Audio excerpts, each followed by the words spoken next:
Radio Kantipur, radio राष्ट्रको।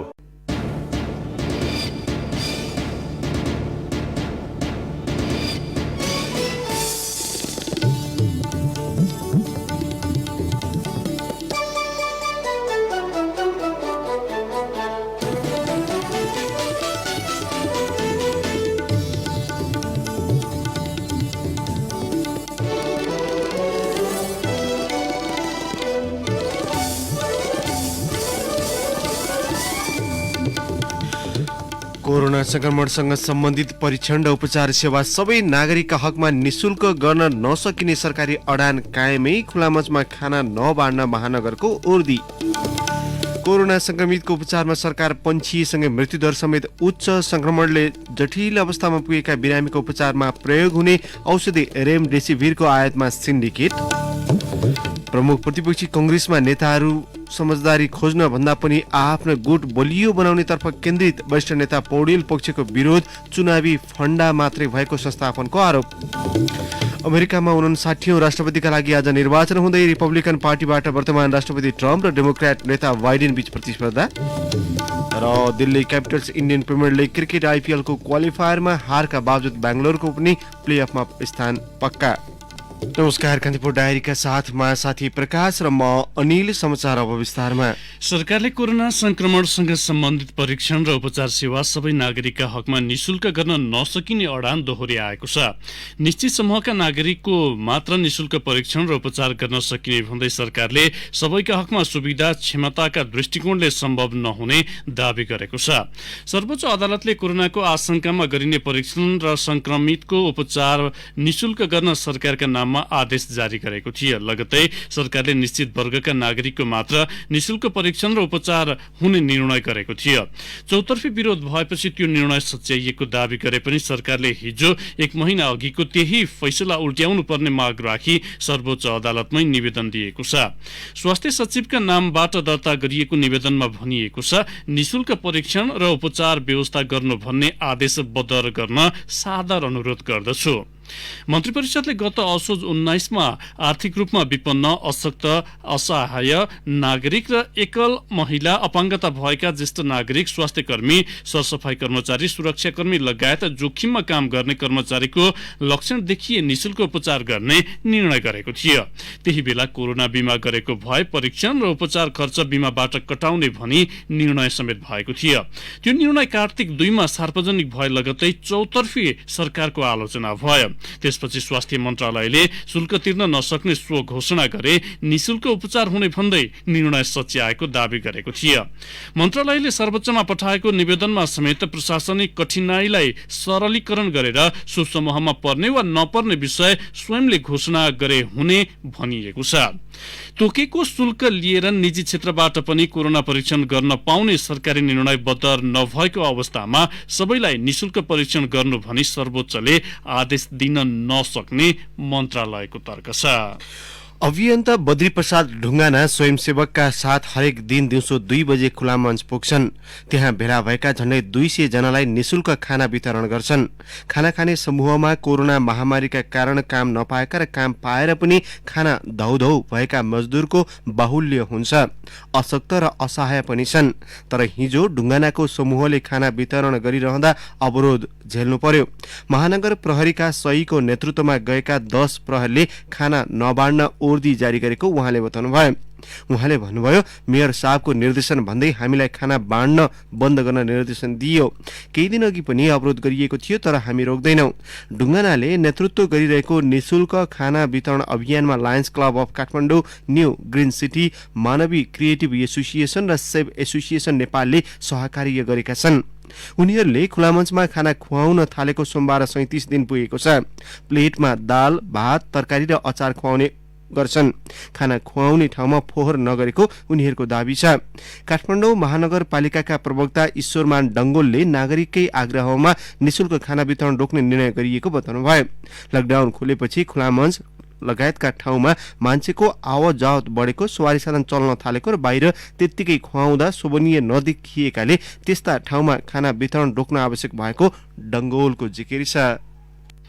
समुदायलाई नै प्रभावित पार्ने संक्रामक कोभिड-19 को उपचार र परीक्षण खर्च बेहोर्न सरकार पन्छिएपछि एकातिर आम नागरिक राज्यबाट पाउने न्यूनतम स्वास्थ्य सुविधाबाट वञ्चित भएका छन् भने अर्कोतिर महामारी तीव्र फैलिएर भयावह हुने जोखिम बढेको विज्ञहरू बताउँछन्। स्वास्थ्य सेवा विभागका पूर्व महानिर्देशक एवं जनस्वास्थ्यविद डाक्टर राजेन्द्र पन्तले भन्नुभयो, सरकारले उपचार र परीक्षण नगर्ने हो भने व्यक्तिले आफै खर्च गर्न सक्दैनन्। संक्रमित भएर पनि घरमै बस्दा एकजनाकै कारण सिंगो परिवार र समुदायमा संक्रमण फैलन सक्छ।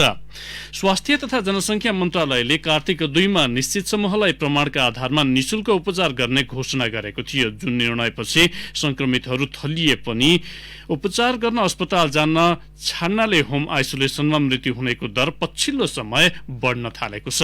नेपाली सेनाले शुक्रबारसम्ममा घरमै मृत्यु भएका 106 जनाको शव व्यवस्थापन गरेको तथ्यले पनि सरकारको पछिल्लो निर्णयको असर देखिन थालेको छ। कोरोनाले मृत्यु भएकाको संख्या कार्तिक 1 मा 727 थियो, 17 मा यो संख्या 984 पुगेको छ। यो बीचमा मृत्यु भएकाको संख्या 234, कुल मृत्युको 26.11% हो। डाक्टर पन्तले भन्नुभयो, संक्रमित र उसको सम्पर्कमा भएका व्यक्तिको निगरानी राज्यले नगर्दा कोहीको घरमै मृत्यु हुन्छ, कोहीले रोग सारेको सारे हिँड्छन्। कोरोना संक्रमित 2 जना देखिदा लकडाउन गरेर सम्पूर्ण खर्च बेहोर्ने घोषणा गरेको सरकार पीसीआर आफै बन्द गर्नु पर्यो भन्दै पन्छदै गएको छ। पीसीआर गर्ने दायरा खुम्चिआएपछि संक्रमित र उसको सम्पर्कमा भएका व्यक्तिले आफै शुल्क तिरेर पीसीआर गराउन थालेका छन्। संक्रमित भएपछि निजी अस्पतालमा भर्ना हुँदा मनलागी शुल्क लिए पनि सरकारले कारबाही गर्न सकेको छैन। सरकारले सरकारी अस्पतालमा पनि शुल्क लिएर मात्र उपचार गर्ने भएपछि संक्रमितले सरकारको नियन्त्रण बाहिर रहेको निजी अस्पतालकै महँगो सेवा लिन बाध्य भएका छन्। कोरोना संक्रमणले जटिल अवस्थामा पुगेका बिरामीको उपचारमा प्रयोग हुने औषधि रेमडेसिभिर आयात खुला गर्न सरकारले निर्देशन दिए पनि यसमा सिन्डिकेट रहेको पाइएको छ। औषधि व्यवस्था विभागले सीमित कम्पनीलाई मात्रै आयात गर्न अनुमति दिँदा रेमडेसिभिरको अभाव छ, जसका कारण बिरामी अझै कालो बजारीमा औषधि खरिद गर्न बाध्य छन्। रेमडेसिभिर परीक्षणका लागि मात्रै प्रयोग हुँदै आएको थियो। करिब 2 साता यता भने आधिकारिक रूपमै संक्रमितलाई रेमडेसिभिर चलाउन थालिएको छ। यो औषधि नेपालमा दर्ता छैन, तर महामारीलाई ख्याल गर्दै आकस्मिक औषधिको सूचीमा राखेर सरकारले खुला आयातको अनुमति दिँदा विभागलाई निर्देशन दिएको थियो। विभागले साउन 31 गते यति फार्मा, सिनर्जी ओभरसिज, पियोसिस लाइफ साइन्सेसलाई र हाम्रो मेडिसिनलाई मात्रै रेमडेसिभिर आयात गर्न अनुमति दिएको छ। यी कम्पनीले भारतबाट औषधि ल्याइरहे पनि माग अनुसार नआउँदा सहज उपलब्ध छैन। औषधि अभाव हुँदा बिरामीले 7,000 रुपियाँमै पाइने एक भाइललाई 70,000 रुपियाँसम्म तिर्नु परेको छ। कोरोना संक्रमणका कारण जटिलता पैदा भएर आइसियुमै भर्ना हुने बिरामीको संख्या बढिरहे पनि विभागले रेमडेसिभिरको सहज उपलब्धता गराउनका लागि पहल गरेको छैन। विभागका एक कर्मचारीले भने कम्पनीहरूको निवेदन र कागजात हेर्दा अनुमति नदिनुपर्ने कुनै कारण छैन। कम्पनी र पदाधिकारी बीच ढोका थुनेर घण्टौं छलफल हुन्छ, तर निर्णय हुँदैन। औषधि आयात गर्न मन्त्रालयले निर्देशन दिए पनि विभागले अटेरी गरेको स्वास्थ्य तथा जनसंख्या मन्त्रालयका सचिव लक्ष्मण आर्यले बताउनुभयो। उहाँले भन्नुभयो, परीक्षणका लागि मात्रै ल्याउने निर्णय हुँदा थोरै कम्पनीलाई छानेर औषधि ल्याउन दिनु ठिक थियो। अब जोसुकैलाई प्रयोग गर्न मिल्छ भनेपछि सबै कोभिड अस्पतालले रेमडेसिभिर खरिद गरेर चलाउन् भनेर विभागलाई आयात बढाउन निर्देशन दिएको हो। औषधि आयातका लागि कम्पनी छान्न समय लागेको औषधि व्यवस्था विभागका महानिर्देशक भरत भट्टराईले बताउनुभयो। मुलुकमा हालसम्म कोभिड-19 ले मृत्यु भएका मध्ये करिब 25%मा अन्य खास स्वास्थ्य समस्या नभएको पाइएको छ। करिब 75%लाई भने कोभिडसँगै अन्य दीर्घ रोग र स्वास्थ्य जटिलता समेत देखिएको छ। स्वास्थ्य मन्त्रालयको हिजोसम्मको तथ्याङ्क अनुसार कोभिडबाट अहिलेसम्म 1,76,500 जना संक्रमित देखिएकोमा 0.55% अर्थात् 984 जनाको मृत्यु भएको छ। मुलुकमा बढ्दो संक्रमणसँगै मृत्यु दरमा समेत वृद्धि देखिएको छ। हिजो मात्र कोभिडबाट 24 जनाको मृत्यु भएको थियो। स्वास्थ्य मन्त्रालयका प्रवक्ता डाक्टर जागेश्वर गौतमले भन्नुभयो, कोभिडले हालसम्म मृत्यु भएका 75%मा केमोर्बिडिटी पहिलेदेखि नै गम्भीर रोग देखिएको छ, तर केही नभएका र कोभिड लक्षण मात्र भएका करिब 25%को समेत मृत्यु भएको छ। हालसम्म सबैभन्दा बढी मधुमेहका बिरामीको कोभिडले मृत्यु भएको छ। त्यसपछि उच्च रक्तचाप, दम, क्यान्सर, मृगौला लगायत दीर्घ रोग भएका कोभिड संक्रमणको मृत्यु भएको छ। पहिलेदेखि नै मधुमेह, उच्च रक्तचाप, दम, क्यान्सर, मृगोलाको समस्या, HIV एड्स लगायत गम्भीर अर्थात् किमोर्बिडिटी भएकाको रोग प्रतिरोधक क्षमता न्यून हुन्छ। यसले मृत्युमा पनि प्रभाव पारेको हो।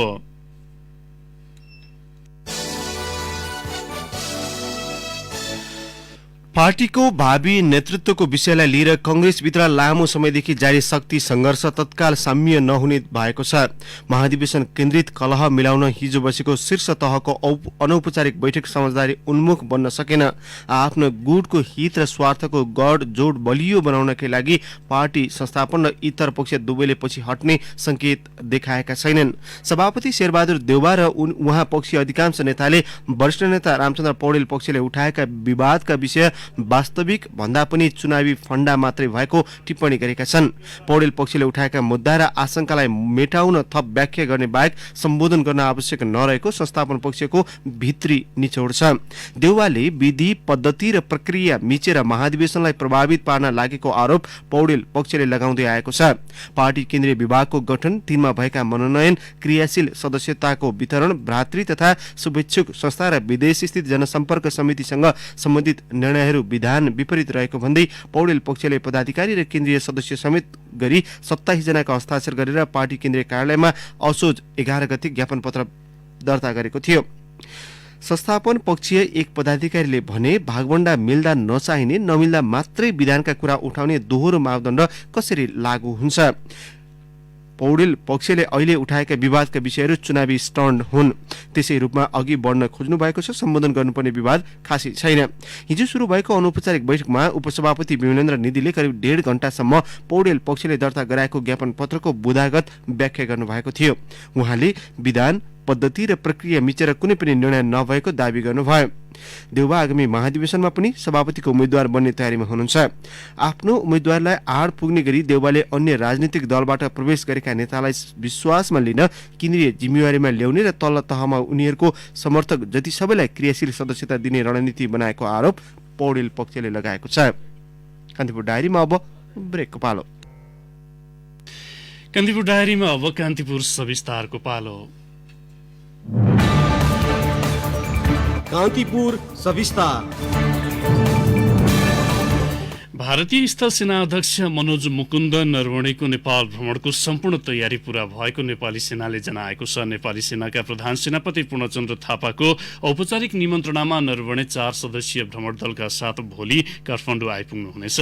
नरवणे नेपाली सेनाको मानार्थ महारथीको पदवी ग्रहण गर्न आउन लाग्नु भएको हो, तर नेपाल भ्रमणका क्रममा नरवणेले उच्चस्तरीय भेटघाट गर्ने कार्यक्रम समेत तय भएको छ।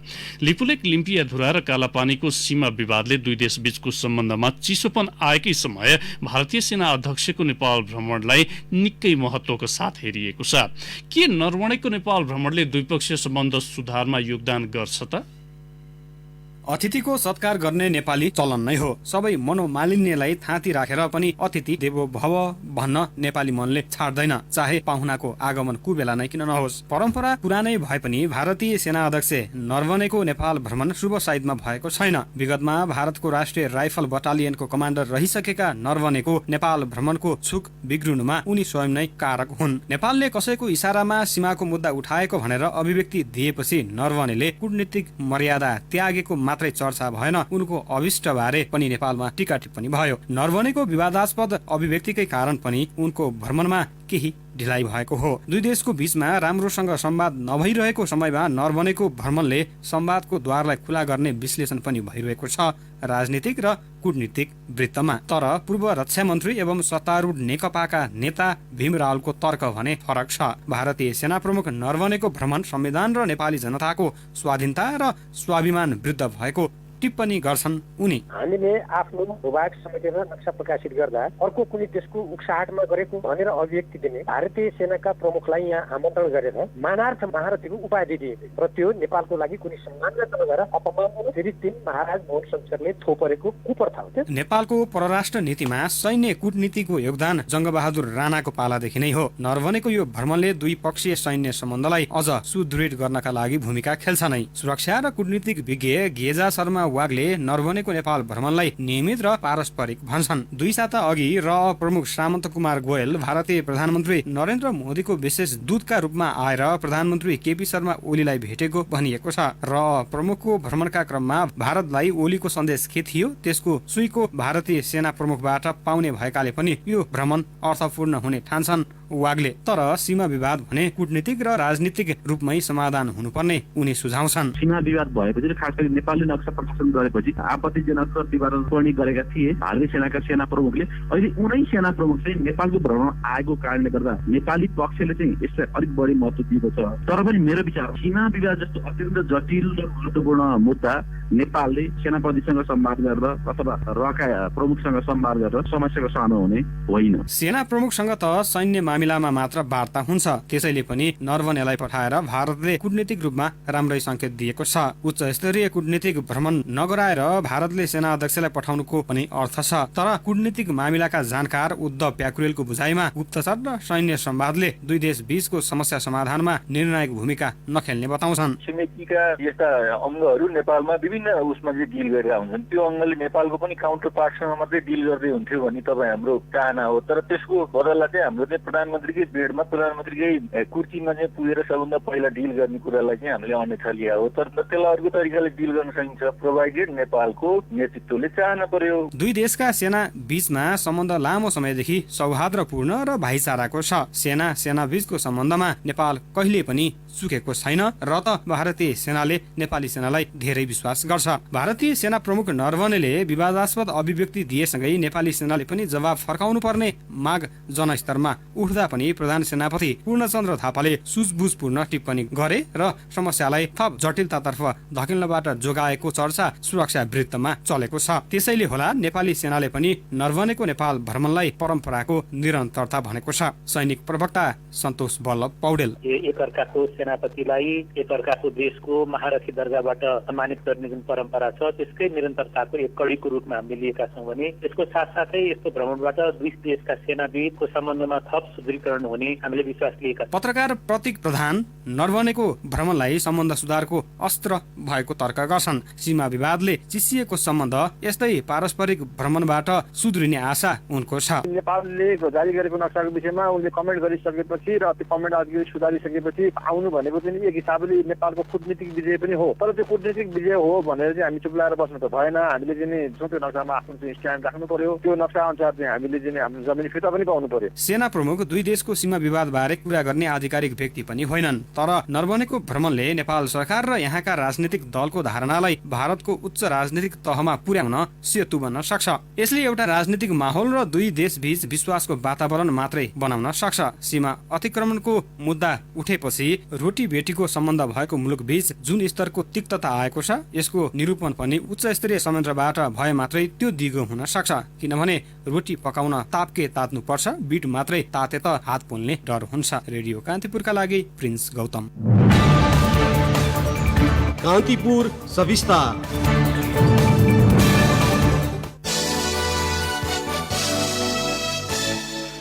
ऐलानी जग्गा संरक्षणका लागि सरकारले स्थानीय सरकारलाई अधिकार दिएको छ। तर ऐलानी जग्गामा भएको तीव्र बस्ती विकास हटाउन नसक्दा चुरे क्षेत्र अतिक्रमणको चपेटामा परेका छन्। ऐलानी जग्गा संरक्षण गर्न छाडेर अव्यवस्थित बसोबास व्यवस्थित गर्ने नाममा स्थानीय सरकारले पूर्जा वितरणको तयारी थालेका छन्। त्यसले चुरे क्षेत्र थप संकटमा परेको संरक्षण कर्मीको गुनासो छ। लुम्बिनी प्रदेश सरकारले स्थायी राजधानीका लागि चुरे क्षेत्र आसपासकै ऐलानी जग्गा रोजेपछि स्थानीय तह र अतिक्रमणमा लागेकालाई थप बल मिलेको छ। रूपन्देहीका झण्डै 2 दर्जन ठूला सहर चुरे फेदमा विकास भएका छन्। त्यसले वर्षेनी चुरे दोहन र अतिक्रमण बढेको छ। देवदह नगरपालिकाका खैरेनी, चरङ्गे, भवानीपुर, शीतलनगर र मदन ग्राम लगायतका क्षेत्रमा घना बस्ती चुरे किनारमै छन्। पूर्व पश्चिम राजमार्गको उत्तरतर्फ विकास भएका बस्ती सबै ऐलानी जग्गा र चुरेसँगै जोडिएका छन्।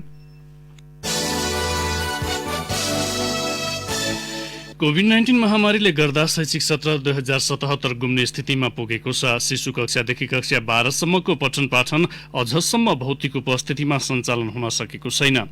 शिक्षा विज्ञान तथा प्रविधि मन्त्रालयले गत असार 1 गते अनलाइन कक्षा सुरु गरेको थियो। अनलाइन टेलिभिजन, रेडियो, भर्चुअल कक्षा नीति जारी गरे पनि प्रभावकारी हुन सकेको छैन। वैशाखमा सुरु हुने सत्र 6 महिना बितिसकेको छ।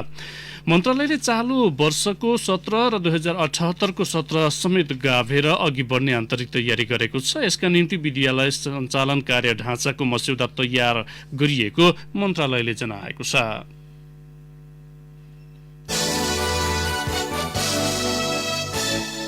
कोभिड-19 का कारण रोकिएको कक्षा 11 को परीक्षामा सामेल हुन विद्यार्थीले दोहोरो परीक्षा दस्तुर तिर्नुपर्ने भएको छ। माध्यमिक तह अन्तर्गत गत वैशाखमा रोकिएको कक्षा 11 को परीक्षा आगामी कार्तिक 21 बाट सुरु हुँदैछ। सो परीक्षामा सामेल हुन 500 रुपियाँ थप दस्तुर बुझाउनु पर्ने विद्यालयहरूले नियम बनाएका छन्। यसअघि गत वर्ष नै परीक्षा दस्तुर बापत प्रति विद्यार्थी 600 रुपियाँ असुल गरिएको थियो।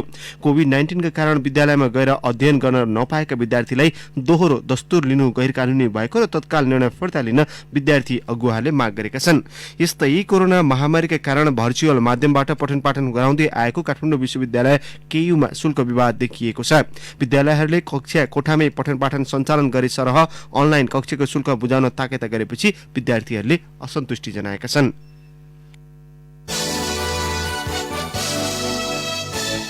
पन्ध्र वर्षीय किशोरीलाई एक प्रहरीले बलात्कार गरी हत्याको प्रयास समेत गरेको भन्दै उजुरी परेको छ। डोटीको जोरायल गाउँपालिका 5 की किशोरीलाई गडसेरा अस्थायी प्रहरी चौकीमा कार्यरत प्रहरी जवान सुशील सिंहले बलात्कारपछि हत्याको प्रयास गरेको भन्दै पीडितका बुवाले जिल्ला प्रहरी कार्यालयमा हिजो उजुरी दर्ता गराएका हुन्। यसैबीच हजुरबुवा आमाको संरक्षणमा बस्दै आएकी मोरङको बेलबारीकी 13 वर्षीय बालिकामाथि पटक पटक बलात्कार भएको खुलेको छ। प्रहरीले मनोपरामर्श एवं हेरचाहका लागि ती बालिकालाई विराटनगर स्थित एक गैर सरकारी संस्थाको जिम्मा लगाएको छ। कान्तिपुर डायरीमा पुनः ब्रेकको पालो। कान्तिपुर डायरीमा अब आर्थिक प्रसंग। कृषि कर्जा प्रवाहमा नेतृत्वदायी भूमिका पाएको कृषि विकास बैंकले तिहार लगत्तै कृषि ऋण पत्र बिक्रीको आह्वान गर्ने भएको छ। बैंकले 24 अर्ब रुपियाँ बराबरको ऋण पत्र जारी गर्ने योजना बनाएको छ। उसले ऋण पत्र निष्कासन अनुमतिका लागि बैंकले राष्ट्र बैंक र धितो पत्र बोर्डमा आवेदन दिइसकेको छ। तिहार अघि नै ती निकायबाट अनुमति पाइने औपचारिक जानकारी पाइएकाले तिहार लगत्तै पहिलो चरणको ऋण पत्र जारी गर्ने आन्तरिक तयारी भएको बैंक स्रोतले बताएको छ। स्रोतले भन्यो बैंकले 24 अर्ब रुपियाँ बराबरको ऋण पत्र निष्कासनका लागि अनुमति मागेको छ। अब अन्तर्राष्ट्रिय प्रसंग। नयाँ राष्ट्रपति चयनका लागि आज अमेरिकामा मतदान हुँदैछ। नेपाली समय अनुसार आज रातिबाट सुरु हुने मतदानमा अमेरिकाले 59औं राष्ट्रपति चयन गर्नेछ। तथापि कार्यकालका हिसाबमा 46औं राष्ट्रपति आज सुरु हुने मतदानबाट टुङ्गो लाग्नेछ। वर्तमान राष्ट्रपति डोनाल्ड ट्रम्प दोस्रो कार्यकालका लागि पुनः निर्वाचित हुने दाउमा हुनुहुन्छ। तर उहाँका विरुद्ध डेमोक्रेट नेता तथा पूर्व उपराष्ट्रपति जो बाइडेन निकै कठिन प्रतिस्पर्धीका रूपमा उभिनु भएको छ। अब खेल प्रसंग। Delhi Capitals Indian Premier League cricket IPL को क्वालिफायरमा प्रवेश गरेको छ। समूहचरणको अन्तिम खेलमा रोयल च्यालेन्जर्स बेंगलोरलाई 6 विकेटले हराउँदै दिल्लीले क्वालिफायर 1 मा स्थान सुरक्षित गरेको हो। हारका बावजुद बेंगलोरले पनि तेस्रो स्थानमा रहँदै प्लेअफमा स्थान सुरक्षित गरेको छ। चौथो खेलबाट दिल्ली 16 अङ्कमा तालिकाको दोस्रो स्थानमा रहँदै क्वालिफायरमा पुगेको हो। पहिलो क्वालिफायरमा दिल्लीले मुम्बई इन्डियन्ससँग खेल्नेछ। कोलकातासँग समान अङ्क भए पनि रन रेटमा अघि रहँदै बेंगलोरले अघिल्लो चरणमा स्थान सुरक्षित गरेको छ। इंग्लिश प्रिमियर लिग फुटबलका पछिल्ला खेलमा लेस्टर सिटी र फुलह्याम विजयी भएका छन्। लिड्स युनाइटेडलाई 4-1 को फराकिलो अन्तरले हराउँदै लेस्टर तालिकाको दोस्रो स्थानमा उक्लिएको छ। लिड्सको मैदानमा लेस्टरलाई शानदार जित दिलाउन योरी टेलेमान्सले 2 तथा जेमी भर्डी र हार्वे बेर्नेसले 1-1 गोल गरे। गैराती नै फुलह्यामले वेस्ट ब्रोमलाई 2-0 ले पराजित गरेको छ।